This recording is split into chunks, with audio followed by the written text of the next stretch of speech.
네, 여러분 반갑습니다. 지금부터 전산회계 2급 기출문제 102회, 102회 전산회계 2급 기출문제에 대한 실무 문제풀이를 함께 해보도록 하겠습니다.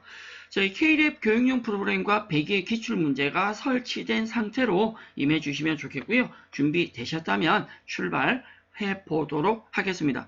자, 먼저 문제 100회 문제 만나보실 텐데 우리 회사는 유리상사라는 이름을 쓰고요. 사무기기를 판매하는 개인기업이다 라고 나옵니다. 자, 회사 이름 확인하셨다면 1번 문제부터 만나보시겠습니다. 자, 우리 회사의 사업자 등록증이랍니다. 회사 등록 메뉴에서 틀린 걸 찾거나 잘못된 걸 수정까지 해 주셔야 하시죠. 자, 그러면 내용 한번 확인해 보시겠습니다. 기초정보관리 회사 등록 메뉴 열어주실 거고요. 우리 회사 유리상사 확인하셨다면 관련 내용 살펴보실 건데 과거에 회사 이름을 수정을 하거나 구분해서 개인 법인을 고치는 경우도 문제 나온 적이 있다라고 한번 언급을 드릴 거고요. 자, 사업자 등록번호부터 확인하신다면 잘못된 건 없으시죠. 이 문제는 조금 특이한 게 사업자번호는 잘못된 게 없는데 발음해 보면 과세 유형이 간이과세로 되어 있네요. 간이과세가 아니라 일반 과세자이시죠. 첫 번째 일반 과세 유형 하나 잘못되어 있고요. 그리고 내려가 보시면 주소가 광주광역시 남구 봉선 중앙로 153번 길 되어 있는데 제 문제 확인하니까 153번 길이 아니고 어떻게 123번 길이라고 되어 있습니다. 주소 123번 길에 1이죠. 1 그리고 주월동까지 입력을 하시죠. 원칙은 주소 입력할 때 검색을 통해서 우편번호까지도 앞쪽에 우편번호까지도 작성을 해 주셔야 되지만 저희 자격시험에서는 입력하지 않아도 무방함이라고 나와 있으니까 우편번호는 건너뛰시고요. 혹시 시험 치기 전에 이 우편번호를 검색하는 검색 기능을 통해서 작성하는 걸 한 번은 연습을 해보고 가시길 부탁드립니다.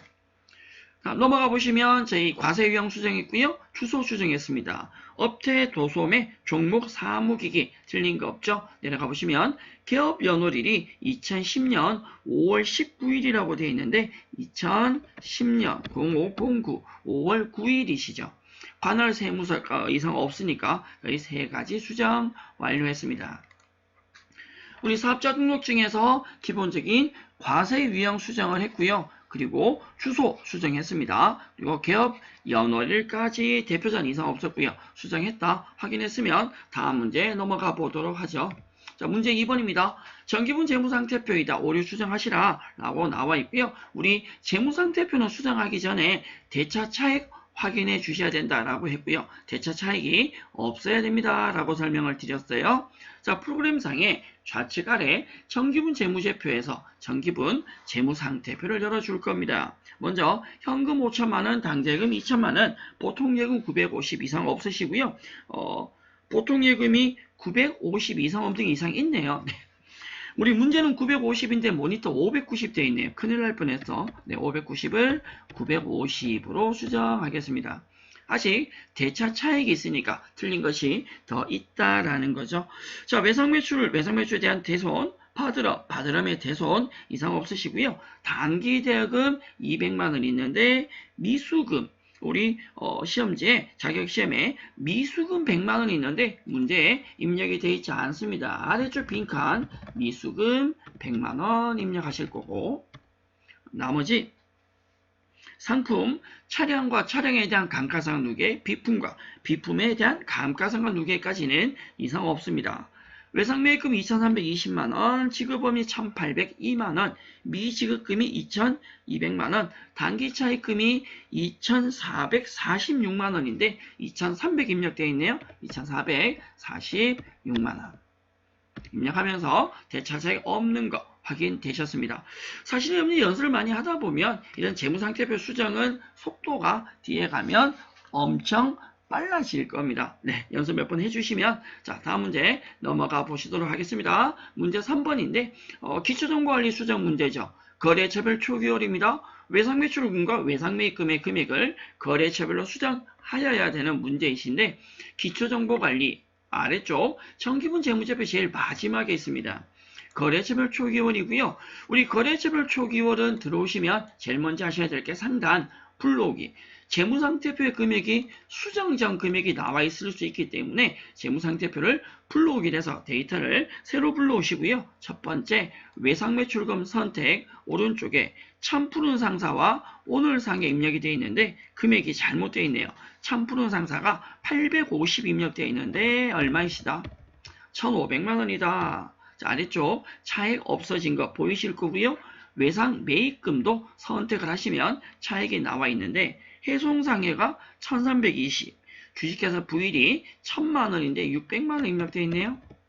저희 지금 문제는 거래처가 아니라 금액만 계정값에 대한 금액만 수정하는 문제로 되어 있습니다. 자, 차액 확인되신 거 보이시죠? 간혹 우리 시험 문제에서 금액 수정하고 엔터를 입력하지 않아서 저장이 안 되면 차액이 없어지지 않습니다. 자, 반드시 엔터 치셔야 된다라고 설명을 드리고요.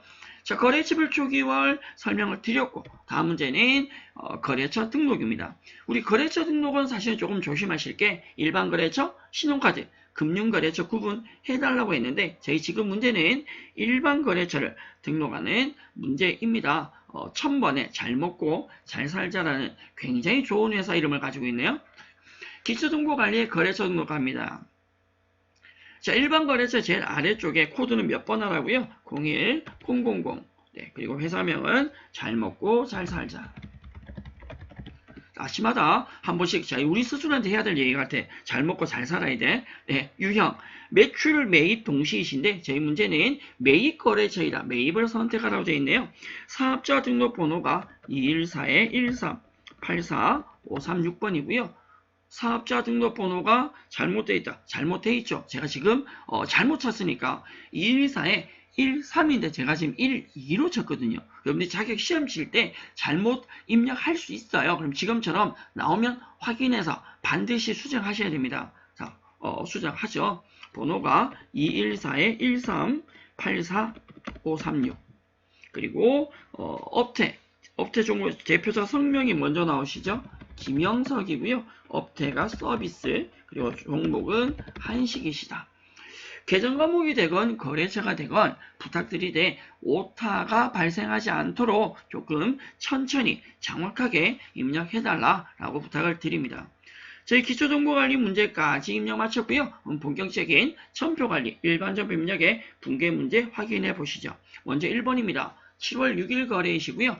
우리 직원들의 직무 역량 강화를 위한 뭘 등록을 해? 교육을 등록했다. 10만원의 금액을 보통예금에서 이체했다라고 되어 있죠. 우리 직원들이 교육을 하게 되면 과거에는 복리후생비라는 계정 과목을 많이 사용했지만 현재는 복리후생비가 아니라 교육훈련비라는 계정을 쓰셔야 합니다. 일반정보 입력 메뉴 열어서 자 1번 문제 07월에 6일이시죠? 차변 교육훈련비요. 판매관리비 800번대 교육훈련비 선택하시고 금액은 10만원입니다. 차변의 교육훈련비 그리고 대변 돈은 보통예금에서 지급을 했다. 차변의 교육훈련비 대변의 보통예금 자, 확인하셨다면 넘어갑니다. 다음 문제 2번으로 가시죠. 8월 2일 거래입니다.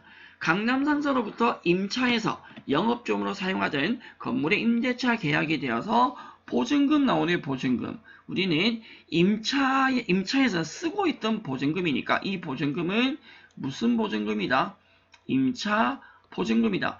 매달 우리가 지급되는 월세는 임차료라는 계정을 쓰지만 보증금은 임차보증금 반대로 받는다면 임대보증금을 쓰셔야죠. 그리고 문제상에 보증금의 거래처를 기재해라 하라는 말이 없어도 하셔야 됩니다.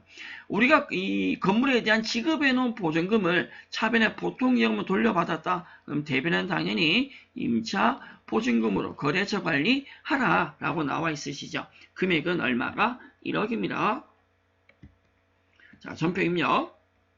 제가 화면을 아까 닫아가지고 안 닫아도 되는데 2번 날짜가 8월 달에 2일이시고요. 차변에 보통예금의 돈을 받았답니다. 얼마를 받아요? 1억 받죠.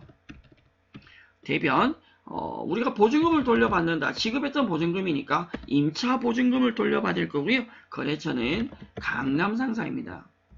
차변의 보통예금, 대변의 임차보증금, 거래처 입력까지 했습니다. 다음 문제 넘어가 보시죠. 3번 문제 넘어가 봅니다. 8월 29일, 말을 왜 이렇게 버벅거리고, 죄송합니다. 8월 29일 거래고요. 꼭 수업하다가 혼자서 뭐 먹고 있는 것처럼, 네. 8월 29일 거래처의 신규 매장 개설을 축하하기 위해서 영업부에서 거래처 선물용 화분 30만원을 구입했다. 좋은 거 샀나봐. 화분은 30만원씩이나. 접대비죠. 접대비를 카드로 결제했습니다. BC카드라고 나와있죠. 차변의 접대비, 대변의 미지급금 되겠고요. 미지급금의 거래처는 BC카드로 관리를 하셔야 된다. 여기에서 거래처를 나 이뻐 화원 이런 거 입력하시면 안 됩니다. 카드 결제했을 때는 카드사가 거래처로 관리를 해 주셔야죠. 자, 전표입력 화면에서 문제 8월 달에 29일 거래이시고요. 차변의 접대비가 판매관리비입니다. 금액은 30만원이시고요. 30만원도 근데 저는 300만 입력했네요. 저는 시험 치면 무조건 떨어질 거야. 실수를 워낙 많이 해서. 네. 대변 돈 지급합니다. 미지급금이고요. 거래처는 무슨 카드였다고요? BC카드. 차변의 접대비, 대변의 미지급금으로 전표 입력을 했습니다. 자, 특별한 난이도 있는 어려운 내용은 아니니까 다음 문제로 바로 넘어가시죠. 4번 문제요. 희정은행에 정기예금에 가입을 하고 보통예금 계좌에서 이체를 했다. 우리 보통예금에서 돈이 감소할 거고요. 보통예금 감소해서 어디에 증가를? 정기예금에 증가를 하겠죠. 돈은 1000만원입니다. 보통예금 통장에 돈을 정기예금으로 입금을 한 거니까 대변의 보통예금, 차변의 정기예금으로 전표 입력을 해보도록 하겠습니다. 전표월은 09월이고요. 날짜는 6일이죠. 자, 차변에 뭐에 가입을 해요? 정기예금에 가입을 합니다. 얼마의 금액을요? 1000만원. 대변에는 보통예금이 감소하죠. 과거에는 정기예금과 정기적금을 묶어서 정기예적금이라는 계정을 쓰기도 했었습니다. 다만 최근에는 정기예금과 정기적금을 구분해서 많이 쓰고 있다라고 설명을 드립니다. 자, 다음 문제 넘어가 보실까요? 문제 5번입니다. 9월 20일 부산상사로부터 상품을 매입을 한다. 차변의 상품을 사면서 돈을 지급을 하셔야 되는데 60만원은 당좌 수표를 우리 회사가 당좌 및 수표를 발행하면 당좌 예금이 되고요. 거래처 수표라면 현금으로 가겠죠. 우리는 당좌예금 60만원과 나머지는 현금으로 지급을 하다라고 했습니다. 차변의 상품이 100만원, 대변의 당좌예금과 현금인데 지금 문제는 상품 매입에 대한 가장 전형적인 기본 문제이신데 자, 이 문제를 풀면서 우리가 조금 잠깐 쉬어가는 의미로 자, 운반비요. 우리가 매출할 때도 운반비가 발생할 수 있고 매입할 때도 운반비가 발생할 수 있는데 상품을 매입하는 과정에서 운반비가 발생하면 뭐다? 매입 재비용이다. 원가 가산하셔야죠. 상품에 플러스를 하셔야 되고 매출하면서 발생한 운반비는 별도 비용으로 운반비로 처리를 합니다. 상품의 매입이나 매출에 대한 붕괴는 우리 시험에서 절대로 틀리지 않아야 될 문제입니다. 저희 문제 전표 입력하죠. 9월 20일 거래고요. 상품을 매입하는 거래시죠. 9월 달에 날짜는 20일입니다. 차변 상품을 매입합니다. 상품 금액이 얼마냐? 상품이 100만원이시고요. 만약에 운반비가 있다면 원가 가산하셔야죠. 대변에 우리가 발행한 수표 당좌 예금이 60만원 있었고요. 차변의 상품 100만원, 대변의 당좌예금 60만원, 나머지 잔액은 현금으로 지급을 합니다. 차변의 상품 100만원, 대변의 60만원, 당좌예금 60만원, 현금 40만원까지 처리가 되겠습니다. 자, 다음 문제 6번 문제로 넘어갑니다. 9월 30일이죠. 9월 중 입사한 영업부 신입사원 김하나에 대한 급여를 어디서 지급을 한다? 보통예금. 그럼 차변의 급여, 대변의 보통예금인데 전액을 다 주는 것이 아니라 원천징수를 한다면 급여에 대해서 원천징수하면 유동부채 계정인 예수금이 발생하겠죠. 우리 문제를 보면 급여 총액이 75만 아이고 좀 많이 주지 95만이 아이고 아무리 신입사원이어도 이건 좀 심했다 그죠? 이 최저임금단들은 이런 회사는 유리상사 좋은 회사 같은데.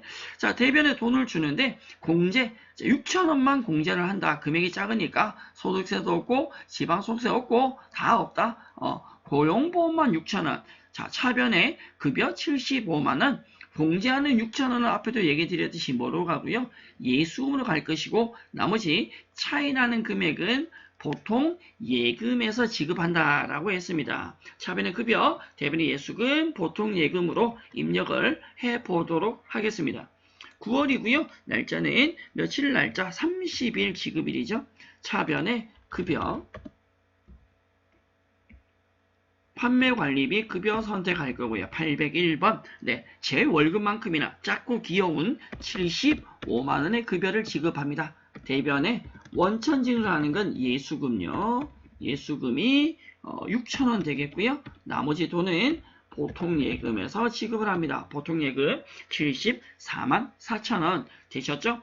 급여 지급 분계를 명확하게 하셔야 향후에 원천징수한 소득세나 사회보험 납부에 대한 회계 처리가 되겠죠. 자, 문제 7번 문제로 넘어갑니다. 사업장 건물의 피난시설에 대한 설치공사를 실시한다. 이 설치공사에 대한 개념은 크게 개의치 않으셔도 되고요. 설치공사 개념은 뭐냐? 이건 중요한 게 아닙니다. 지금 건물에 대한 보수공사라는 거죠. 공사대금 300만원을 통장에서 지급했다. 그럼 대변은 보통 예금인데 차변은 뭐로 갈 것이냐? 두 가지죠. 이걸 수익적 지출로 본다라면 수선비가 될 것이고요. 자본적 지출로 본다면 건물이 될 겁니다. 우리가 고민하고 있는 사이에 이미 문제에서는 답을 알려주고 있습니다. 이 피난시설에 대한 설치 공사는 건물의 뭐적인 지출로, 자본적 지출로 봐라 라고 하는 건 수선비가 아니라 뭐로 처리해라? 건물로 처리하라라는 거죠. 우리는 유형자산에 대한 자본적 지출과 수익적 지출 거래를 명확하게 구분을 하고 계셔야 됩니다. 자, 내용 연수가 연장된다? 증설, 증축에 대한 자본적 지출은 자산의 증가로 건물로 가셔야 되고요. 원상 회복이나 능률 유지의 개념은 수익적 지출, 수선비로 가셔야 되죠. 지금 우리 문제는 자본적 지출이니까 날짜 10월에 11월, 10월에 11월 거래, 11일 거래시고요. 차변에 건물로 자본적 지출이니까 건물로 입력할 건데 금액은 얼마가? 300만원이죠. 라인 바꿔서 대변에 돈은 어디에서? 보통예금에서 지급을 합니다. 저희 100위의 문제 보통예금 참 많네요. 모든 돈을 대부분 다 보통예금 아니면 당좌예금 이렇게 지급을 하고 있네. 차변의 건물, 대변의 보통예금. 자, 잠깐 여기에서 여러분들이 물어봐봐 스스로한테. 너 자본적 지출, 수익적 지출에 대해서 명확하게 아니? 라고 물어보시고 안다라고 하면 상관없지만 그렇지 않다라면 관련 교재를 찾으시거나 저희 강의 영상에서 유형자산에 대한 자본적 지출, 수익적 지출 찾아서 정리 한번 해달라라고 부탁을 드립니다. 자, 8번 문제 넘어갑니다. 10월 13일이고요. 미림전자가 파산돼서 미림전자에 대한 외상 매출금을 전액 대손. 자, 대손이라고 하는 건 한마디로 말하면 회수가 불능, 못 받게 되는 거죠. 대기 손해본 거. 외상 매출금이 감소할 건데 얼마의 금액이요? 260만원이 감소할 건데 우리가 이렇게 못 받게 되는 것에 대비해서 결산할 때 대손 분기하죠. 그걸 대손 충당금이라고 하고요. 이 충당금이 얼마냐에 따라서 대손 상각비는 나올 수도 있고 나오지 않을 수도 있습니다. 지금 우리는 260만원의 대손이 발생했고요. 여러분들 지금 잘 보시면 문제상에 대손 충당금 잔액이 얼마가 있다? 30만원 있다. 그러면 당연히 대손 충당금이 30만원 감소하고 나머지 230만원이 대손 상각비가 될 건데 여기서 중요한 건 이 충당금입니다. 이 대손 충당금 금액이 30만원이다라는 것이 지금처럼 우리가 응시하는 회계 2급 시험은 대부분 나오지만 나오지 않을 수도 있다라는 것이 문제죠. 만약에 대손 충당금 잔액이 없다라면 찾으셔야 돼요. 물어보셔야 돼요. 누구한테? 우리랑 친한 그 친구한테. 우리 옆에는 항상 우리 주위에는 우리 절친이 있습니다. 네. 저도 친구 있어요. 절친이 누구한테? 합잔 씨한테 물어보셔야 해요. 확인해 볼까요?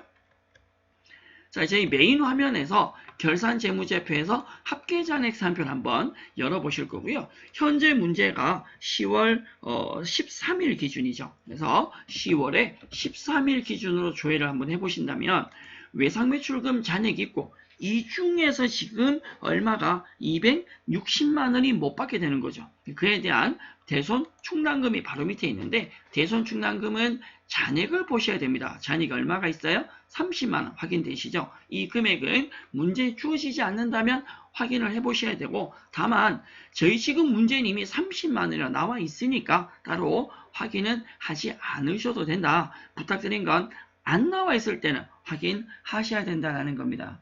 자, 외상매출금 거래처 관리까지 전표 입력하러 갑니다.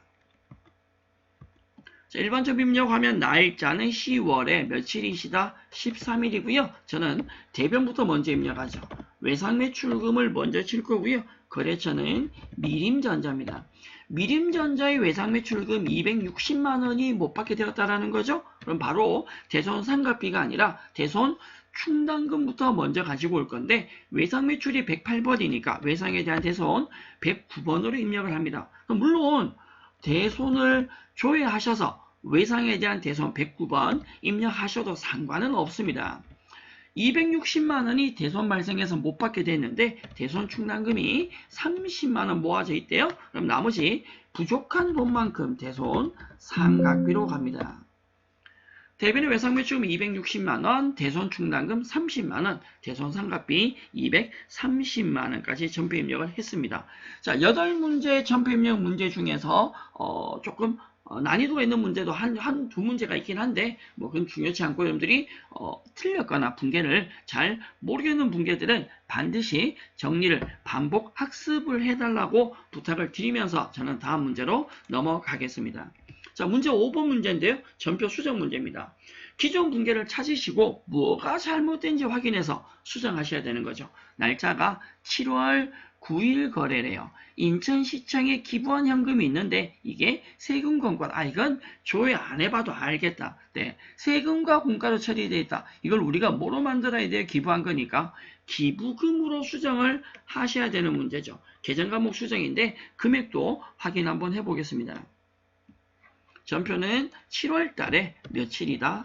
그렇죠. 9일이죠. 7월에 9일이시고요.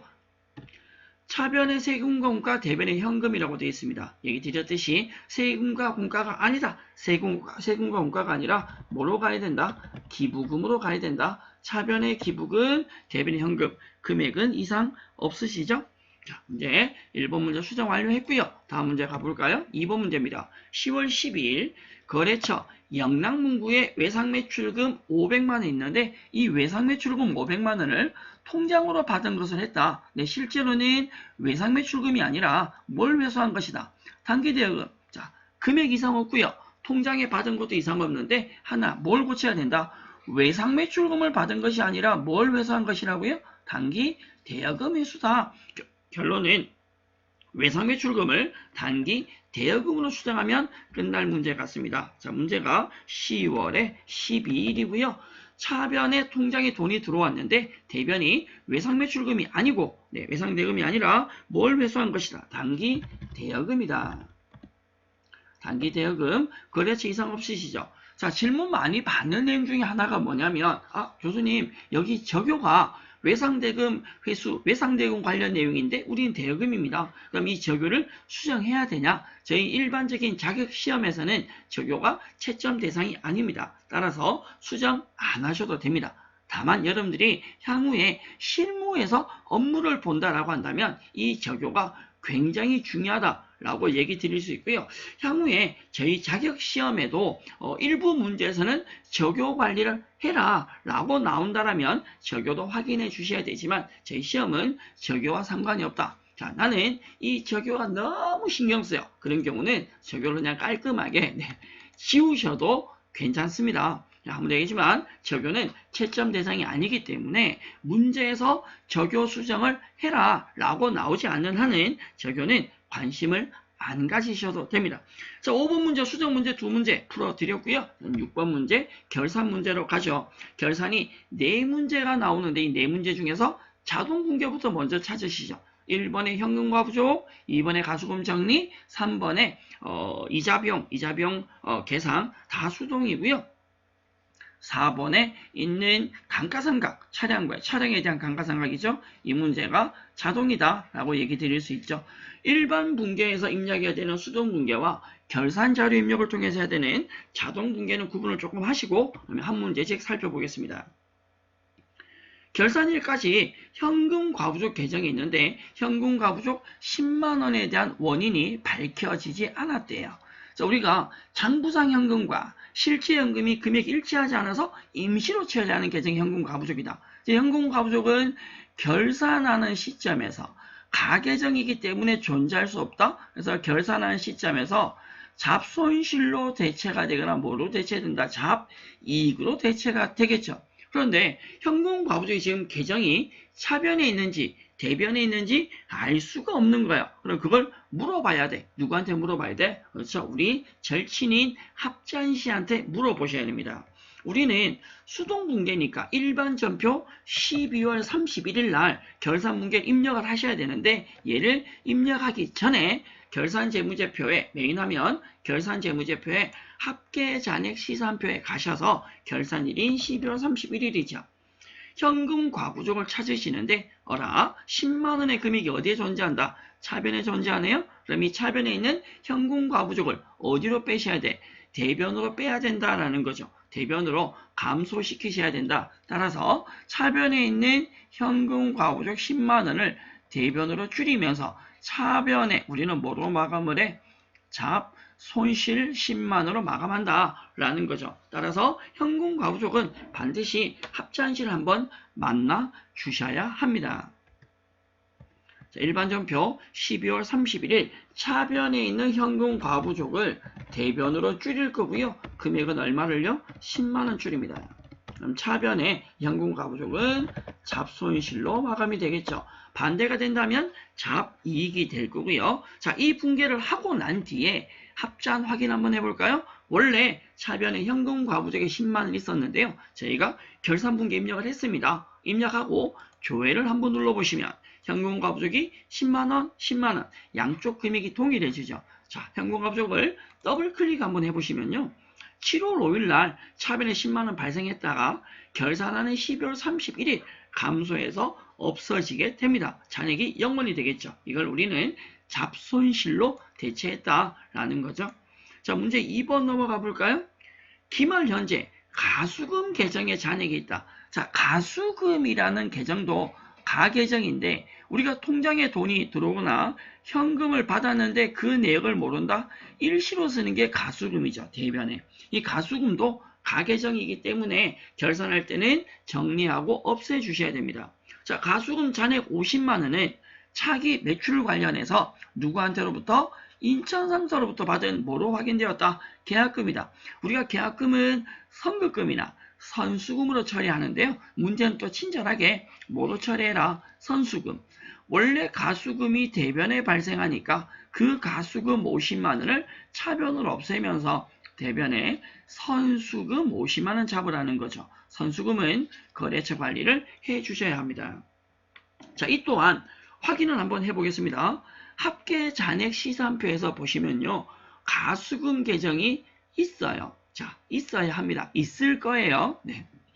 부채 쪽 내려가시면 가수금이 50만원 있네요. 이 가수금은 더블 클릭해 보시면 8월 5일 날 50만원 받았다라고 되어 있는데 계약금을 받았는데 잘못 적어 놓은 것이다. 무엇으로? 가수금으로 잘못 처리를 해 놓았다라는 거죠. 그럼 그 가수금을 없앤다. 대변에 있던 가수금을 차변으로 없애면서 얘가 뭐로 밝혀져요?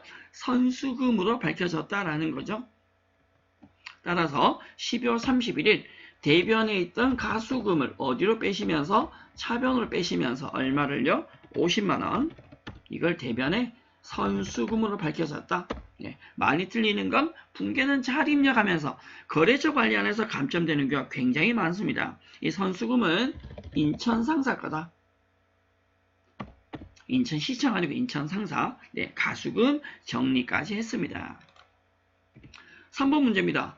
농협은행으로부터 연이율 6% 1000만 원을 12개월간 차입했다. 차입 기간이 9월부터네요. 자, 이자를 지급하는데 현재는 12월 31일이죠. 결산한 오늘까지 이자를 지급하지 않았다. 이자가 언제까지냐? 9월부터 12월, 90, 11, 12 몇 개월? 4개월분 이자 안 준 거죠. 그러면 이자 계산해 보시면 원금 1000만 원이고요. 곱하기 6%를 계산하시면 1년분, 6%가 연이율이니까 1년분 이자가 나올 거고, 다시 곱하기 12분의 4, 12분의 4가 뭐예요? 월할 계산입니다. 1년에 이 이자를 12로 나누면 한 달치 이자가 나올 것이고, 우리는 4개월치 이자 안 줬으니까 계산해서 이 금액을 회계 처리하시는데, 비용인데, 이자 비용인데 지급하지 않았으니까 대변에 미지급 비용이 발생할 거고요. 차변은 뭐가 발생해요? 이자 비용이 발생합니다. 자, 금액 계산은 누가? 여러분들이 하셔야죠. 제가 불러주는 걸 받아 쓰려고만 생각하지 말고 직접 계산기 들고 직접 계산을 해보셔야 합니다. 네, 넘어가도 될까요? 네, 전 잘 모르겠는데, 네, 계산하시면 금액이 20만원 나오나요? 네, 안 나오면 어쩔 수 없고, 네, 일반전변 12월 31일 차변에 이자가 발생했는데 내년에 줄 거니까 지급하지 않은 이자 장부에 계산하셔야죠. 이자가 미계산되어 있습니다. 차변에 이자 비용 금액이 얼마라고요? 20만원. 대변에 미지급 비용, 지급하지 않은 비용이 존재한다. 사실은 분계 입력은 크게 문제가 되지 않고요. 분계를 하셔야 되는데, 분계도 중요하지만 우리가 뭘 계산할 수 있으셔야 월할 계산을 통해서 금액 계산을 하실 수 있어야 된다라고 설명을 드립니다. 자, 4번 문제, 감가상각을 하는데, 자, 이 문제가 조금 특이합니다. 지금까지 우리 감가상각은 차에 대해서 얼마이다. 금액을 입력만 하면 됐었어요. 그런데 우리 문제를 보면 2020년 1월 1일 영업부에서 구매했던 차에 대한 당기분 감가상각을 하는데요. 취득원가가 6천만 원이고 잔존가액이 400이래요. 내용연수 몇 년이에요? 8년에. 정액법으로 직접 상각하라는 거죠. 그러면 취득원가 6천만 원 마이너스 잔존가액이 얼마이시고요? 400입니다. 그럼 6천만 원에서 잔존가액 400을 빼면 5,600만 원. 그 5,600만 원이 감가상각 대상 금액이고 얘를 몇 년 동안? 8년 동안 한다. 정액법은 매년 동일한 금액이니까 1년에 해당하는 금액 감소하시면 되죠. 5,600만 원을 8년 나누시면 1년 해야 될 금액이 얼마이시다? 700만 원이다. 사실은 이론 문제를 여러분들이 많이 풀다 보면 이 정도 계산은 충분히 할 수 있지 않을까. 정액법이 되건 정율법이 되건 계산해서 금액에 대한 회계 처리를 할 수 있어야 될 것 같습니다. 자, 700만 원을 회계 처리할 건데 일반 전표에 가서 수동 분계로 차변의 감가상각비, 대변의 감가상각 누계 입력하셔도 전혀 상관없습니다. 다만 우리는 자동 분계 하러 가시죠. 결산재무제표에서 결산자료 입력 들어갈 거고요. 엔터 1월 12월에서 확인.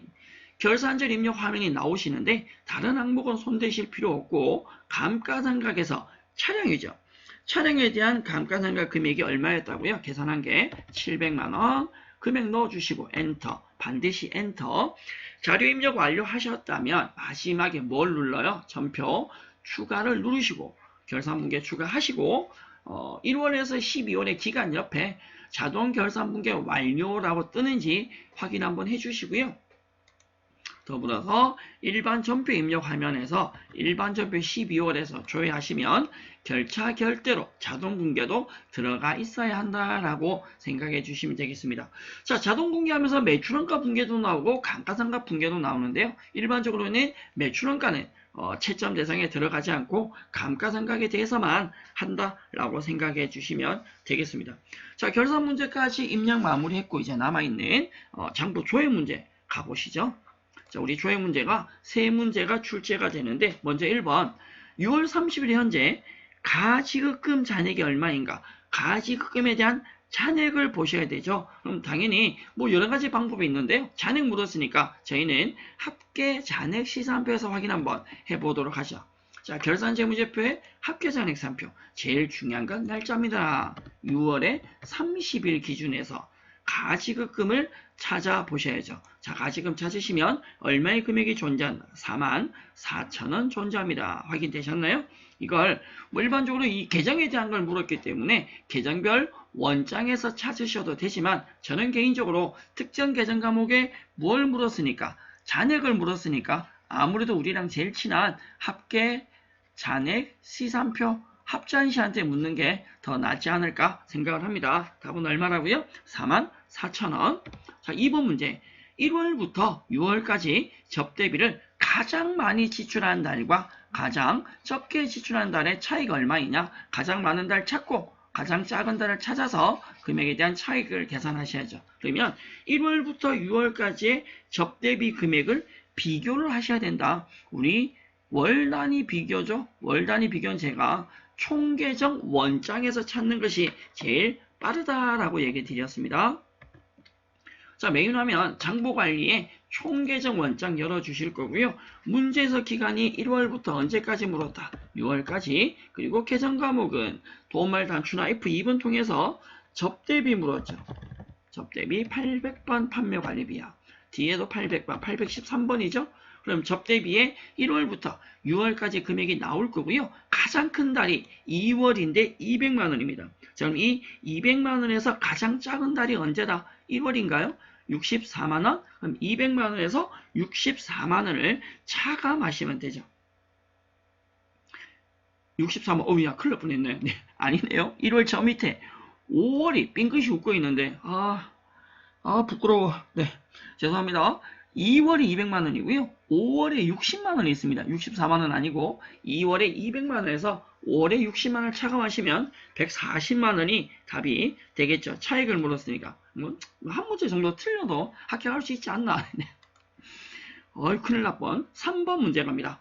6월 말 현재 미지급금 잔액이 가장 많은 거래처에 대해서 물었다. 우리가 거래처의 정보를 묻는 건 거래처 원장이라고 그랬죠. 6월 말이고 잔액이 가장 많은 거래처에 대한 상호와 잔액이 얼마냐라고 물었습니다. 자, 거래처 원장 열어주실 거고요. 장부관리에서 거래처 원장 갑니다. 자, 시작은 잔액을 물었으니까 항상 1월부터 갑니다. 1월부터 6월까지 갈 거고요. 계정 과목 F2번에서 미지급금입니다. 자, 전체 거래처는 모든 거래처를 엔터로 모든 거래처를 다 불러오니까 만에 3개밖에 없네요. 자, 잔액이 가장 많은 거래처 26만원, 30만원. 이번엔 안 틀려야지. 54만원. 네, 타이거 상사입니다.